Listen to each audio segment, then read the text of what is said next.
Hello and welcome to the Redmen TV. Today, I am very proud to say it's brought to you in association with our partners over at The Athletic, the home of world-class writers, including none other than James Pearce, who sat with me today. If you want to go and check out all of those interesting articles that him and Simon Hughes have been writing over on The Athletic, then please do www.theathletic.co.uk/Redmen TV. You will get 50% off your yearly subscription, a 30-day free trial. It's just £2.50 a month that works out as, and of course there's no ads, no annoying pop-ups, and we're going to get into it. We're going to dive into this article with James Pearce that he has written today. It was the acid test.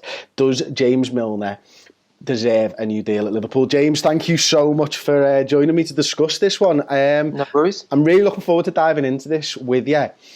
So James Milner, you ponder and pose the question, does he deserve it? Now, first of all, before we get into it too much, James, the lactate test, we've talked about this for years now, haven't we? And yet, I read that article this morning and you taught me something that I didn't know. You taught me what that lactate test was, how that was measured. And I found that really strange because it used to be called a bleep test, or a version of the bleep test, didn't it? But just explain to everyone listening, please, James, how they actually do that. How does Milner get to the final every year? Yeah, it's basically a kind of a test of an endurance, essentially.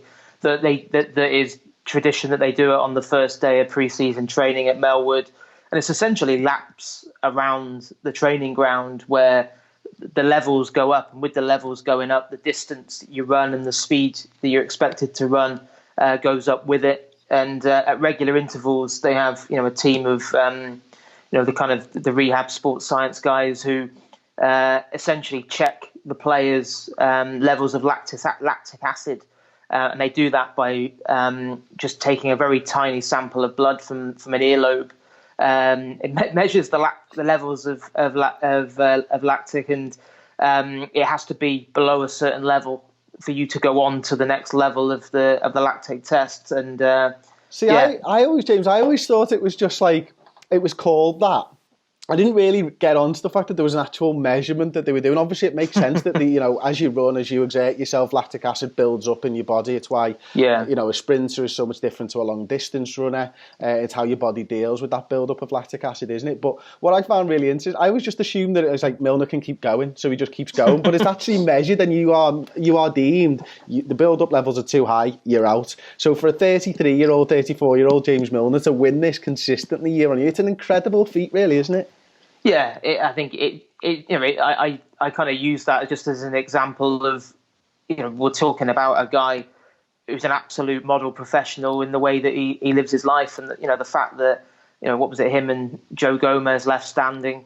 Joe Gomez probably must be 12 years younger than him, but got burnt off on that final lap of the final level. I think that says a lot about James Milner, and I like the fact as well. Someone told me the anecdote about him.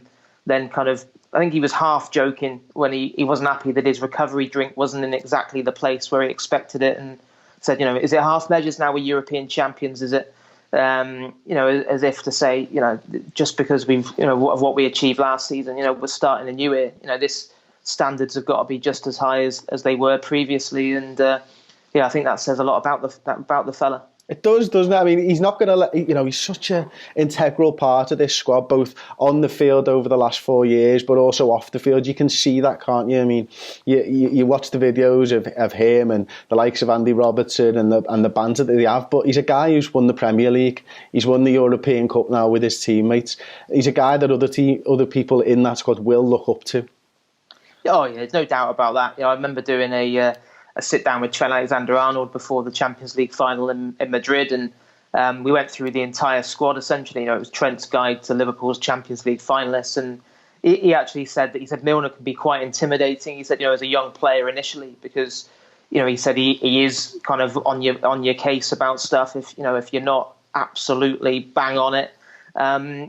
He sets very high standards for himself and expects everyone else to follow. But yeah, he's just, I think it was a point worth making, that, I've seen some responses to the article, because my argument is it's a no-brainer. The sooner that they agree at least a 12-month extension, I think the better.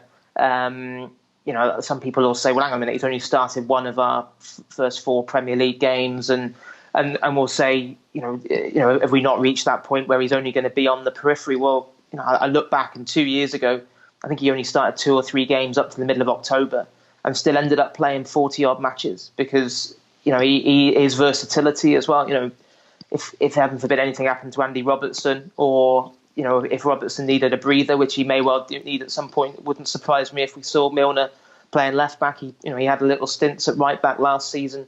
I still think he's got a lot to offer. And then even going back to Burnley away a couple of weeks ago, when Sadio Mane had lost his rag, who was it who was the cool hairdo, swap seats, just made sure that that nothing got out of hand there, and calmed Sadio down. And that's why I think it's too simplistic to judge James Milner's importance to Liverpool just on the minutes he gets on the field.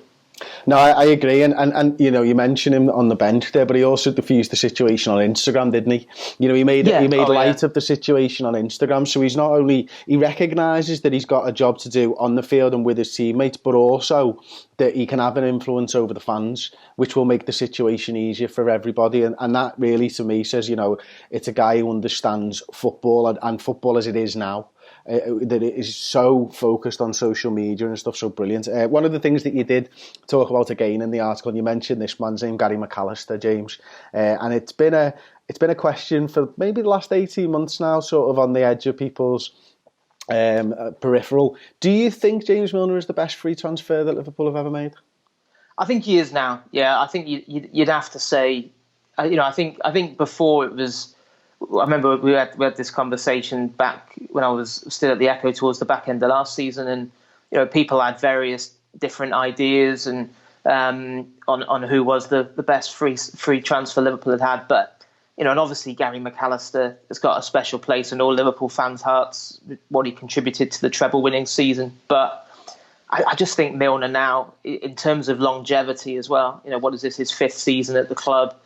He's not far off 200 appearances for Liverpool, and the fact that he was a very important part of the squad that won the biggest trophy there is to win in European club football. So I must admit, when Liverpool signed him initially, I wasn't it wasn't one that particularly set your pulse racing in terms of is he going to come in and transform this Liverpool team? But he's just an outstanding professional and leader in that dressing room. And you just, the respect that everyone has for him. I think there was a quote from Klopp a few months back where he said, James Milner says things in the dressing room that he said, I probably couldn't get away with as manager if I said them myself. He said he delivers the little kicks that some players need. And he said, and he does that regardless of whether he's starting or whether he's on the bench.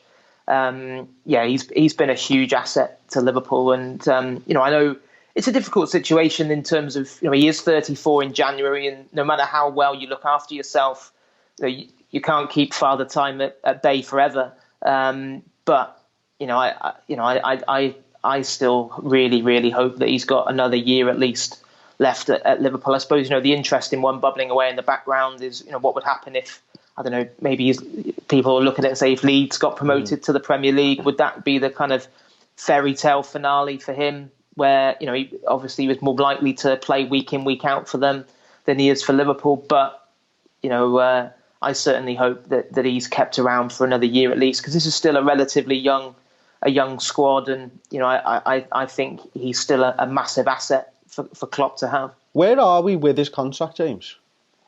Well, going back to the back end of July during the Tour of America, he gave an interview to the UK media then saying that his representatives had contacted Liverpool and had inquired back at the back end of last season whether they were willing to talk about an extension.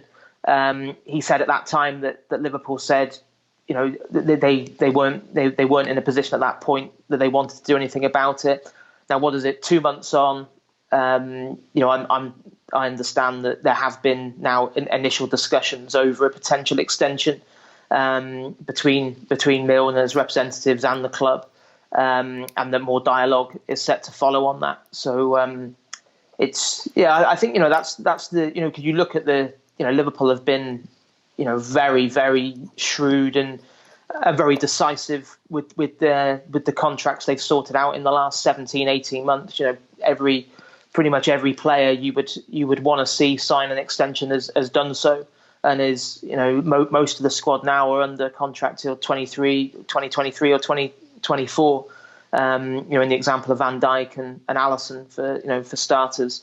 Of course, Milner isn't going to get a deal with that kind of length, but this is the kind of the one in Michael Edwards' in tray at the moment, because he's the one I'd say real asset that as it stands at the moment. In 3.5 months' time, he could be in a position where he's able to talk pre-contract agreements with overseas clubs. But I hope it doesn't come to that. I think I think Milner made it clear on the pre-season tour that he wanted to stay around at Liverpool, and although Liverpool don't make a habit of dishing out big wages to players in the twilight of their career, I think James Milner isn't any old player. I think I think common sense dictates that you would want him to stick around, and I hope that to me a 12-month extension is a bit of a no-brainer for all involved. Yeah, no, I agree. And just finally, you also broke the news that Liverpool have extended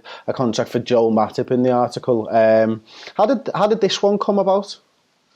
Yeah, it's an interesting one. I must admit, until very recently, I was under the impression that Joel Matip was out of contract in the summer of 2020, and that his future was almost just as pressing, if not arguably probably more pressing for the club than Milner's.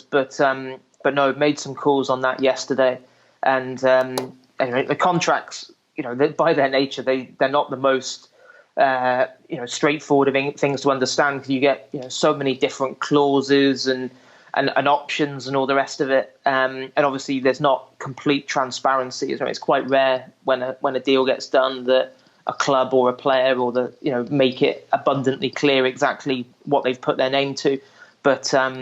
No, I've been told that Joel Matip, although he did sign only a 4-year contract when he signed from Schalke in summer 2016, that contract included the option on the club's part to extend it by a further 12 months, and that Liverpool have taken that option.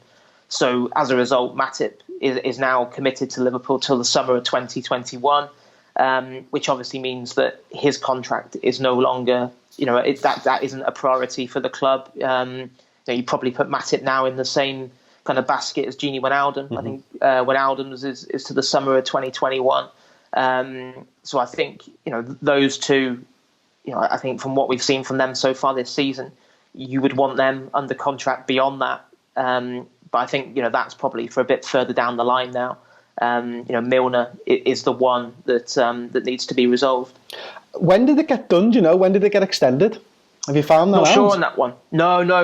Haven't been able to pinpoint exactly when. Just that there was this option on the club's part to extend it by 12 months, and that they have taken that option. Hence why it's no longer viewed as a kind of major concern or anything, that whether Liverpool could lose Matip for nothing, because what does that mean? He's still effectively got the best part of 20 months or something left on his deal.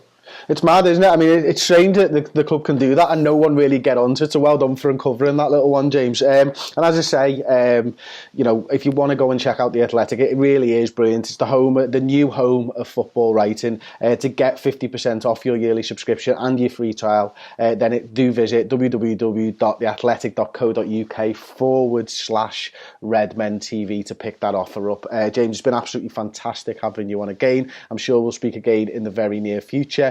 Good luck with everything at The Athletic as well. I look forward to reading the next article.